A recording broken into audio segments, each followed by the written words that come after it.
आज के इस सार्वजनिक अभिनंदन कार्यक्रम में मैं आप सबका राजभवन में हृदय से स्वागत करता हूं। ऐसे कार्यक्रमों में निमंत्रण की संख्या सीमित हो सकती है, लेकिन अभिनंदन असीम होता है। मैं सबसे पहले उन 3500 सैनिटेशन वर्कर्स, लंगर और बाकी सेवाओं से जुड़े हुए हजारों लोगों, हेल्थ सर्विसेज और समाज सेवियों, जिन्होंने और वे वर्कर्स जो रात दिन लग करके ट्रैक को ठीक कर रहे थे, ऐसे कर्मयोगियों के प्रति श्राइन बोर्ड की तरफ से, आप सबकी तरफ से हृदय से आभार व्यक्त करता हूं, उनका अभिनंदन करता हूं। और इस कार्यक्रम के माध्यम से मैं उन्हें कहना चाहता हूं कि 62 दिनों की यात्रा में जिस तपस्या और त्याग की भावना उन्होंने देश और विदेश से आए श्रद्धालुओं की सेवा और सुविधा के लिए अपने को पूर्णतः समर्पित करके दिया है, उसकी तारीफ शब्दों में नहीं की जा सकती है, उसको महसूस किया जा सकता है। और उनके परिश्रम के कारण, आप लोगों के मार्गदर्शन और सहयोग के कारण भक्तों की जो यात्रा रही वो हैसल फ्री रही, और इसके लिए पूरा जम्मू कश्मीर प्रशासन और राष्ट्र इन सब का कृतज्ञ है। मैं हजारों पालकी पोनी वालों का भी अभिनंदन करता हूं।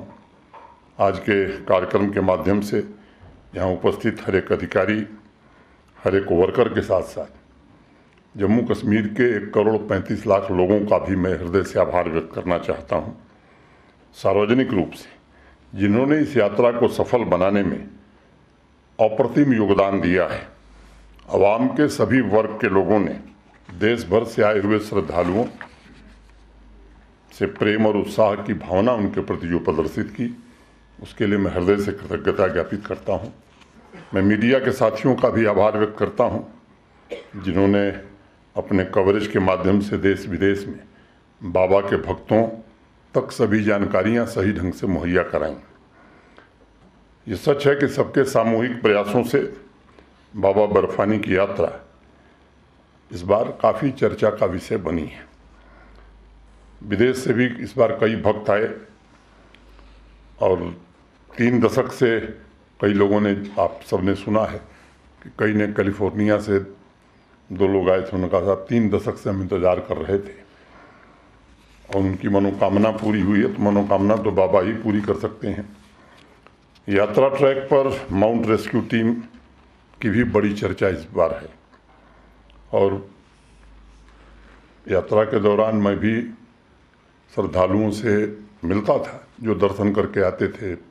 दर्शन के बाद तो जिस तरह की प्रशंसा दर्शनार्थी करते थे रेस्क्यू टीम की, हमारे जवानों की, किस तरह से लोग मदद करते थे कि कोई अपना परिवार का आदमी, कोई अपना अभिभावक दर्शन कर रहा है, हर प्रकार की मदद में लोग लगे थे ताकि किसी भी श्रद्धालु को कोई दिक्कत न हो। अपन ने खुद परेशानी झेल करके भी सेवा का ये कार्य अनेक सारे लोगों ने जारी रखा है। मैं उन सबको प्रणाम करता हूँ, उन सबकी तपस्या, सत्व और निस्वार्थ सेवा भावना को नमन करता हूँ। एक छोटी घटना या कहानी मुझे याद है। एक शहर था, उसमें भगवान भोलेनाथ का मंदिर बन रहा था। कुछ लोग पत्थर तोड़ रहे थे, कुछ दीवारें बना रहे थे। एक दिन एक पर्यटक घूमते हुए जा रहा था। पत्थर तोड़ते हुए एक मजदूर से उसने पूछा कि भाई आप क्या कर रहे हो? तो मजदूर बहुत गुस्से में आया और हथौड़ी अपनी नीचे पटक दी। कहा कि अंधे हो, देखते नहीं हो कि मैं पत्थर तोड़ रहा हूँ। वो बेचारा पर्यटक टूरिस्ट बड़ा परेशान हुआ। उसने कहा कि ऐसी कोई बात तो पूछी नहीं, इतने गुस्से में क्यों आ गए? आगे बढ़ा बेचारा, दूसरा मजदूर मिला उसे, उससे भी पूछा यही सवाल, क्या कर रहे हो? तो उसने अनसुनी कर दी, उसकी बात सुनी नहीं। जब दोबारा पूछा तो उसकी आंखों में चमक, मजदूर की आंखों में, और थकी हारी हुई आंखों से देखा और कहा कि भाई साहब, मैं माँ बाप और अपने बच्चों के लिए रोजी रोटी कमाने आया। पर्यटक फिर आगे बढ़ा और पत्थर तोड़ते हुए एक तीसरे मजदूर से उसकी भेंट हुई। उससे भी पूछा कि आप क्या कर रहे हो? तो उस मजदूर ने आंखें ऊपर उठाई और हंसते हुए कहा, देख नहीं रहे हो, भगवान शिव का मंदिर बना रहा हूँ और मुझे ये सेवा का अवसर मिला है। यह कहकर उसने फिर से पत्थर तोड़ना शुरू कर दिया। और काम तीनों एक ही कर रहे थे, पत्थर तोड़ने का ही। लेकिन तीसरे मजदूर के मन में ईश्वर के मंदिर निर्माण के प्रति जो भाव था, मैं समझता हूँ कि वो बड़ा महत्वपूर्ण है। और सामान्य रूप से मैंने देखा है कि इस कार्य में जो लोग लगे हुए हैं वो इसी भाव से दिन रात कि अच्छी से अच्छी सुविधा यात्रियों को मिल सके, ताकि लोग यहाँ से जाएं तो एक अच्छा अनुभव लेकर के जा सकते हैं। मुझे नाम भी याद है लेकिन ज़रूरत नहीं है। तो आप सब लोगों के प्रति मैं दिल की असीम गहराइयों से कृतज्ञता भी ज्ञापित करता हूँ, आदर भी व्यक्त करता हूँ। ये बेमानी होगी अगर माननीय प्रधानमंत्री जी और देश के गृह मंत्री जी के प्रति मैं आभार न व्यक्त करूँ। जब भी कोई भी ज़रूरत पड़ी है भारत सरकार से, तो बिना किसी विलंब के तुरंत, चाहे वो फोर्सेस की उपलब्धता हो, धन की उपलब्धता हो, कई ऐसे अवसर आए हैं, ढेर सारे वरिष्ठ अधिकारी उसको जानते हैं। उन लोगों के सहयोग के कारण इस यात्रा को यहाँ तक पहुँचाने में हम सब लोगों को सफलता मिली है। बाबा अमरनाथ जी की यात्रा हमारी प्राचीन सांस्कृतिक धरोहर का एक जीवंत प्रतीक है। वर्षों से इस वार्षिक उत्सव में जम्मू कश्मीर के सामाजिक और आर्थिक जीवन को इसने प्रभावित किया है। ये हमारी संस्कृति की विविधता, अखंडता और सनातन परंपरा की महानता का भी एक प्रतिबिंब है। भक्तों के जीवन में प्रेरणा और आस्था के साथ यात्रा सामान्य जनजीवन को भी नई ऊर्जा देती है। ये सच है कि जीवन वह हो सकता है जैसा हम बनाना चाहते हैं। हमारी प्राचीन संस्कृति में कहा गया है कि जीवन को निर्मित करना पड़ता है और उस निर्माण का अवसर हर किसी को मिलता है। शिव सूत्र में एक बात कही गई है कि सृजन भाव से आप जो काम करते हैं, जागृत द्वितीय कर तब वास्तविक रूप से अपने आसपास ईश्वर का अनुभव होने लगता है।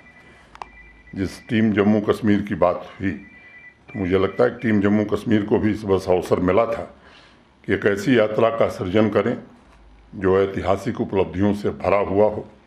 अपनी मेहनत, लगन और रात दिन एक करके आनंद के साथ आप सबने एक नया कीर्तिमान स्थापित किया है। इसकी मैं आप सबको बधाई देता हूँ। भगवान भोलेनाथ भी कहते हैं, उद्यमो भैरवः। जिस क्षण हम अपने लक्ष्य को पाने के लिए प्रयत्न करते हैं, प्रयास करते हैं, यानी श्रम और समग्रता के साथ पहला कदम बढ़ाते हैं, उसी क्षण आधी यात्रा पूरी हो जाती है। इस पूरी यात्रा में हजारों ऐसे कर्मयोगी हैं, श्राइन बोर्ड के हमारे अधिकारी, कर्मचारी, कंट्रोल रूम के कर्मी, जम्मू कश्मीर पुलिस, आर्मी, केंद्रीय अर्धसैनिक बलों के अधिकारी, जवान, अनेक हमारे ऑफिसर्स, रोज सुबह 4 बजे, रात 8 बजे बैठक करना और हर पल क्या हो रहा है इसकी जानकारी रखना। कई लोगों को मैं जानता हूँ, नाम लेने की मैं ज़रूरत नहीं समझता, कई दिन उन्हें सोने का अवसर नहीं मिला, बावजूद इसके उन्होंने तपस्या की। सफाई के हमारे कर्मचारी हों, हेल्थ सर्विस में लगे हुए हमारे साथी हों, जब भी तुरंत देखभाल की ज़रूरत पड़ी तो लोग आगे आकर के 62 दिनों तक, और उसके पहले भी, अब वो समय समय पर मैं अगर किसी को मैंने कभी कुछ ऐसा कहा हो तो मैं क्षमा चाहता हूँ, लेकिन मैं ये उम्मीद जब करता था कि काम परसों ख़त्म होगा तो बहुत सारे लोगों ने उसके पहले ही ख़त्म कर दिया। तो ये जो मुझे लगता है कि कमिटमेंट है, ये अथक परिश्रम से ही आता है। मैं आप सबको नमन करता हूँ। सम्मान देते हुए वाकई में मुझे खुद गर्व की अनुभूति हो रही थी। एक के बाद एक बड़े कार्यक्रमों की सभी मेहनत से सफलतापूर्वक आयोजित करने में हम सब सफल हुए हैं। कभी जो असंभव दिखता था उसे संभव सबने मिल करके किया है और पूरे देश और दुनिया को संदेश दिया है कि जम्मू कश्मीर अपनी विरासत और संस्कृति को सहेजकर विकास की नई यात्रा और नई उपलब्धियां हासिल कर रहा है और आगे भी करेगा। मैं जम्मू कश्मीर में आप सब देख रहे हैं कि एक नया वर्क कल्चर विकसित हो रहा है, जहां काम को समाज सेवा और राष्ट्र सेवा से जोड़कर देखने की एक नई परंपरा भी कायम हो रही है। मैं कई बार बेस कैंप में भी गया हूं, हर जगह गया हूं, फ़ोन से भी लोगों से संपर्क में रहा हूं, व्यक्तिगत रूप से भी मैं मिलता रहा हूं। मुझे लगता है कि इस वर्ष की जो यात्रा है, अप्रूवल रेटिंग बताया गया कि 95% है। अनेक वर्षों तक ये याद की जाएगी। नई व्यवस्था और बुनियादी सुविधाएं तैयार हों, इसकी हर कोशिश हो रही है। जम्मू कश्मीर प्रशासन भी कर रहा है, हमारे श्राइन बोर्ड के सम्मानित सदस्य भी इसमें सहयोग कर रहे हैं। और आज मैं एक बात ये कहने जा रहा हूँ कि पहली बार ऐसा हुआ कि पैसा ज़्यादा हो गया, काम कम हो गया। ये जम्मू कश्मीर के लिए थोड़ा अजीब घटना है। इस बार श्राइन बोर्ड के पास काम करने के लिए पैसे का कमिटमेंट ज़्यादा है, अभी काम हम आइडेंटिफाई कर रहे हैं। ये सच है कि 10 वर्षों की सबसे बड़ी यात्रा हुई है। बीकन और बीआरओ की अगर मैं तारीफ न करूं तो ये बेमानी होगी।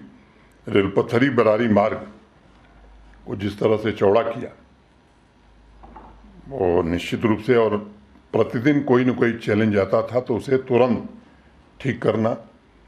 और सिंचाई विभाग ने भी इस बार काफ़ी प्रयास करके, और हमारा ख्याल है कि शुरुआत 150 लोगों से हुई, वो यात्रा संख्या बढ़ती रही। हमारे आरएनबी ने, मैं सभी अब नाम, रूरल डेवलपमेंट, हेल्थ, हमारे दोनों कैंप में लगे हुए हमारे सीनियर अफसर, कैंप डायरेक्टर्स, ये सब ने जिस तरह से काम किया है वो निश्चित रूप से प्रशंसनीय है।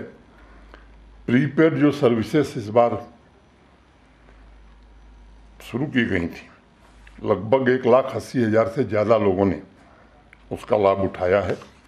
और मैं समझता हूं कि ग्रीवांस भी रियल टाइम रिड्रेसल का जो सिस्टम था, उसमें सफलता काफ़ी हद तक मिली है। एक कठिनाई डीआरडीओ की, हर साल अस्पताल बनाइए, हर साल तोड़िए, तो सचिव स्वास्थ्य से मैंने इस बार कहा कि भाई अब अस्थायी अस्पताल ही बना देते हैं दोनों जगहों पर, ताकि यात्रा के दौरान भक्तों की सेवा अस्पताल करेगा और बाकी समय स्थानीय नागरिकों की सेवा करेगा। उस प्रक्रिया को सेक्रेटरी हेल्थ ने आगे बढ़ाया है। मैं उम्मीद करता हूं कि उसकी स्वीकृति हमें जल्दी मिल जाएगी। एयर इवैक्यूएशन भी 36 लोगों को किया गया।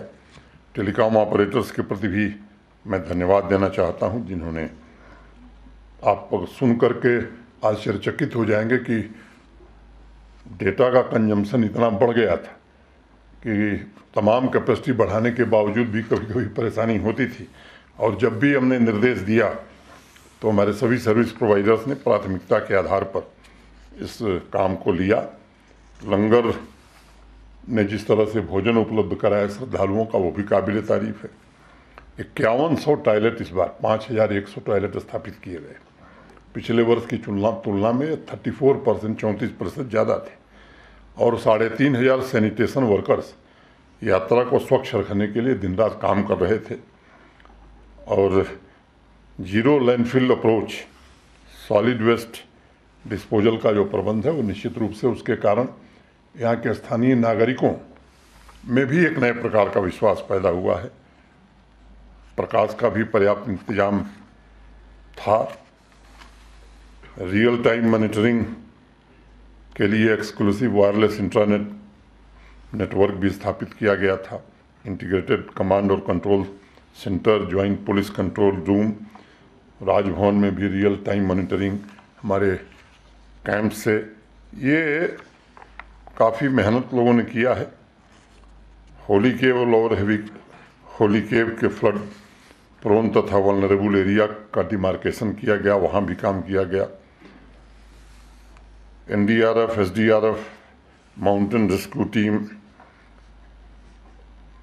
एक्यूरेट वेदर प्रेडिक्शन, क्योंकि सामान्य रूप से लोगों के मन में धारणा बैठ गई थी कि प्रेडिक्शन आज बारिश का है तो आज तो नहीं होगी, लेकिन इस बार ये बड़ा एक्यूरेट प्रेडिक्शन रहा, जिसके कारण हम लोगों को बहुत लाभ मिला है। लगभग 80,000 लोगों ने हेलीकॉप्टर सेवा का उपयोग किया है। और जैसा बताया गया कि अप्रूवल रेटिंग 95%, सिक्योरिटी, स्वच्छता, पानी। अब मुझे 1 मिनट में कहने में लगा, लेकिन जिन लोगों ने पूरे 62 दिन और उसके पहले से तैयारी की है, उन्होंने कितना श्रम किया होगा, इसकी कल्पना मैं समझता हूं कि हम सब कर सकते हैं। मैं पुनः जम्मू कश्मीर पुलिस, सेना, अर्धसैनिक बलों और इसमें जुड़े सभी लोगों का अभिनंदन करता हूं।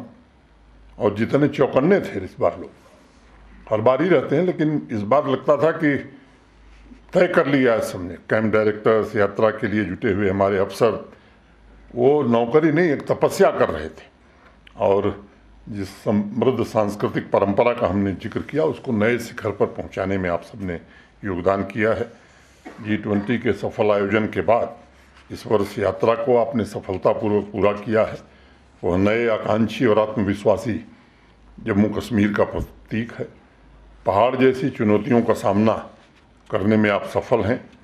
नए मार्ग आपने बनाए हैं। मैं जानता हूं एक नया इतिहास आज लिखा जा रहा है, वह आने वाली नस्लों को, पीढ़ियों को प्रेरित करेगा। मुझे लगता है कि इससे ज़्यादा मुझे कहने की आवश्यकता नहीं है। आप सबके प्रति मैं फिर से हृदय से कृतज्ञता ज्ञापित करता हूं। और एक बात तो सबको ध्यान में रखनी चाहिए कि ये 4.5 लाख केवल यात्री नहीं है। ये जो टूरिज़्म का आंकड़ा सब लोग बताते हैं कि 1,88,00,000 लोग आए और अगले साल 2.25 करोड़ की संख्या क्रॉस होने वाली, ये 4.5 लाख लोग कम से कम 50 लाख से ज़्यादा लोगों को प्रेरित करेंगे कि जाइए, जम्मू कश्मीर में व्यवस्था भी ठीक है और वातावरण भी ठीक है। मुझे लगता है इस बात को हम सबको ध्यान में रखना चाहिए। मैं फिर से आप सबके प्रति आदर व्यक्त करते हुए, हृदय से कृतज्ञता ज्ञापित करते हुए अपनी बात पूरी करता हूँ। धन्यवाद। जय हिंद।